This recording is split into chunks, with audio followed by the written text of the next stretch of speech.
What's up, everybody? Browns talking football back here again, week 10. Pretty, not the greatest week of college football last week. Not a lot of big games, but nevertheless, it is still college football. So, let's get right into it. Week 9 recap. One of my picks. I picked Cal over USC, not so much. The Trojans beating up on them Berkeley Bears. Notre Dame and Temple. Big Notre Dame on this one. Notre Dame came away with it. Going to stop the undefeated Temple Owls. Florida, Georgia. Well, the biggest tailgate was not all that great. Florida over Georgia. Matter of fact, they were big over Georgia. It wasn't even close. Stanford, Washington State. But we're not playing anything else but football here. So Stanford comes away with it. Stanford's still my pick. Team's going to be, when you're the best, you're getting headhunted. So Stanford's still my pick. Nevertheless, Stanford over Washington State. And if anybody saw the Duke-Miami game, wow. Everybody knows, anybody who really knows me knows that I'm not ever going to root for Miami in any way, shape, or form at all. I actually had my first Miami experience down for the Virginia Tech Miami game a couple weeks ago. Hands down, some of the worst fans I've ever seen in my life. They're awful, but they did beat Duke. Every referee, from what I'm hearing, is either suspended or getting fired. Players' knees were down when they were tossed. There were blocks in the back all over the field. It was crazy. I mean, it was fun to watch. Don't get me wrong. It was a great game to watch. At least the last 8 seconds of the clock, and then the 45 after the clock hit zero. But Miami over Duke, which has big ramifications as far as AC Coast goes. But that's a wrap up on week 1. We're going to get into conferences, conference picks, a little bit of some, the Heisman top front runners as always. Week 10, and then, hey, the college football playoff is out. And the numbers are not everything that we thought it was going to be. Clemson, number 1. LSU, number 2. Ohio State, and Bama. Now, LSU and Bama got it this weekend. So, obviously, things are going to change. So, we'll get into conference, Heisman, and then your week 10.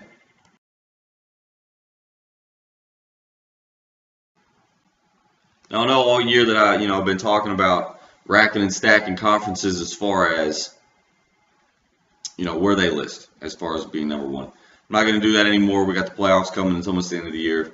Who cares? Right now, it's conference champion and also, playoff contenders. So there's no really any sense in racking and stacking. Big 12's coming up in their final showdown. It's going to be a big one. SEC's coming up on their final rundown. There's going to be some showdowns in that one. There's a big one this weekend. ACC's final rundown coming. They've got a big one this weekend.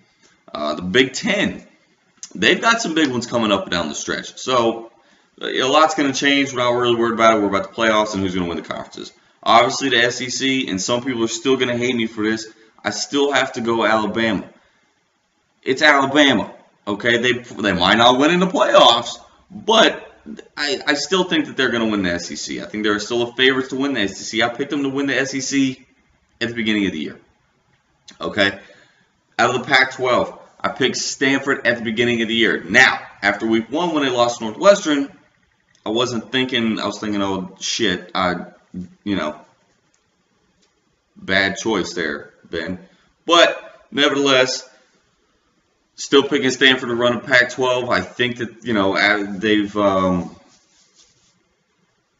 they should have it. They should have it. Out of the Big 10, I'm still going Ohio State. You really think that Urban Meyer is not ready for these big games? You're crazy. You're crazy if you think he's not ready.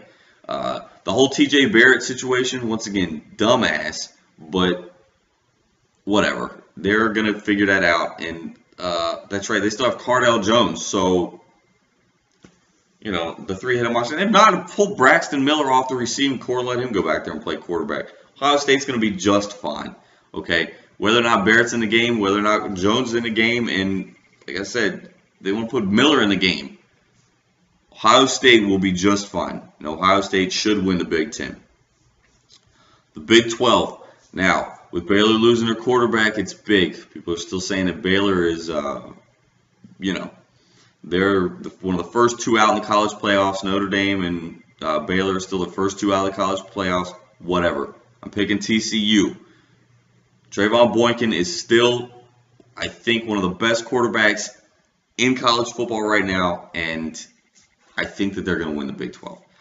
And last but not least, the ACC, Clemson. Granted, they have a big game this weekend. If Watson can, Deshaun Watson can stay healthy, Clemson's got this. I mean, it's the most talent I've seen out of an ACC team in a long time. So there's your conference picks. Let's get a little bit about Heisman's and in Week 10.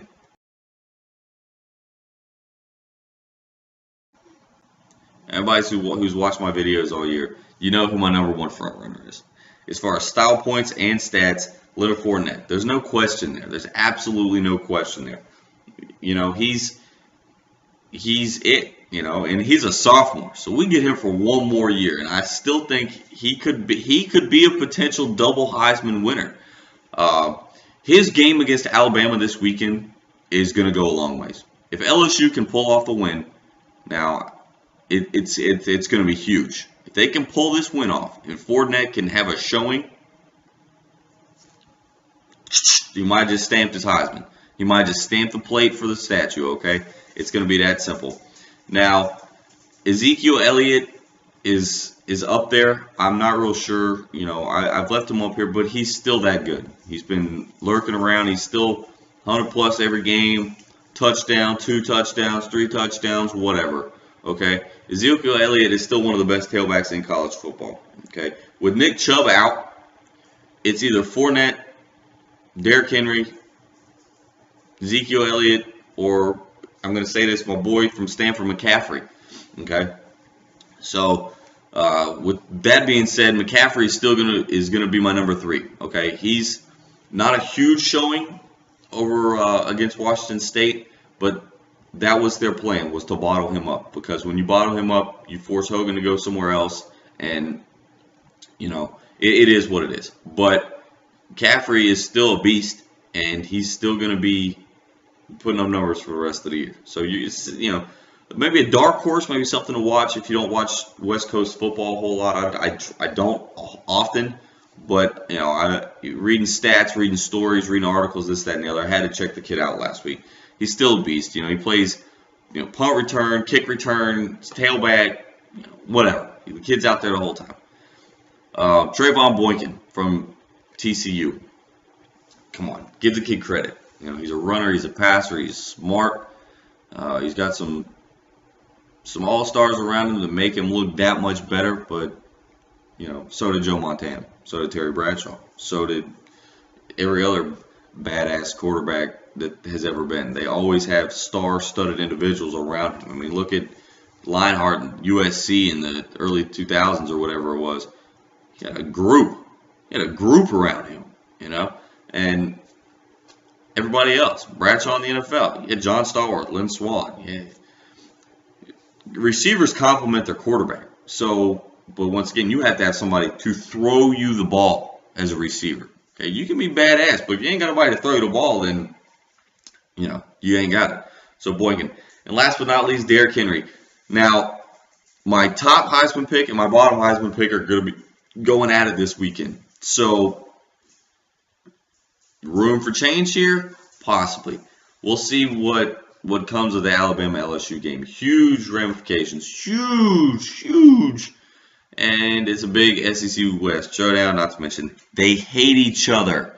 Although, I always hear this, it's a rivalry. The entire SEC is a rivalry. Everybody in the SEC hates each other. So I think the whole conference is a rivalry, except for maybe Vanderbilt, because who cares?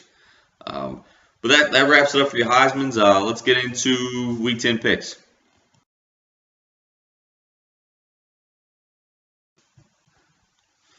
All right, let's get into Week 10. Should be a good one. We got some really big matchups. Starting off, Notre Dame, Pittsburgh. Now, this is going to be close. I'm going to go out crazy, and I'm going to say Pittsburgh. I'm going to take Pitt against Notre Dame, okay? Pitt coming off a hard loss against UNC. I think Pitt's better than that. Their defensive front stout, and Tyler Boyd is probably one of the best receivers in college football. Probably in the top 10, okay? For those of you that don't watch ACC football, okay? After that, TCU, Oklahoma State. Big game. Okay, the Cowboys, the Horned Frogs. Remember, I told you the Big 12 was starting to come down into their final stretch. That's one of them. Okay, TCU needs to win this ball game. Do I think they can? Yes, I think they're, like I said, I think that they're one of the best teams in college football, and ultimately the best team in the Big 12. Huge ACC matchup: Clemson, Florida State. Now, Jameis Winston is gone. Okay, gone. So, in steps Everett Golston or whoever Florida State's got. In D. Cook, the tailback who's nasty, who probably should be on the Heisman list. I think Deshaun Watson is going to beat up on that defense. I don't think that Florida State right now is ready for Clemson, and Clemson has been lurking, okay, as far as playing in a top 4, possibly BCS bowl game for years. For years they've been skating off in 1 and 2 losses and dropping one here and dropping one here. I think they're ready. I think that Clemson is legit. As much as I hate to say it, I think they might be the second best team in college football.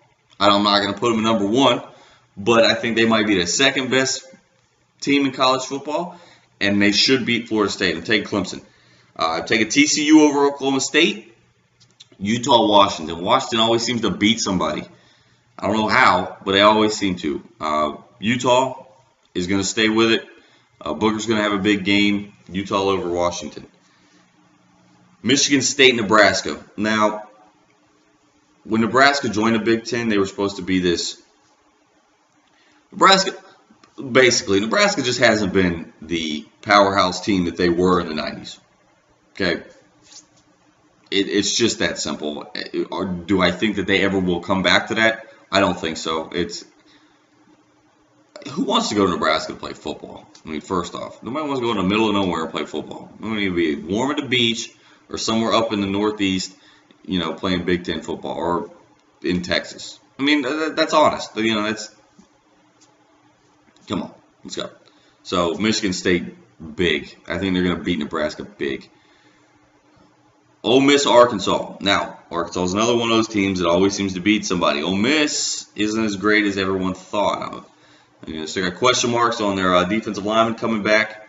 So, I'm going to take Ole Miss regardless. Indiana, Iowa.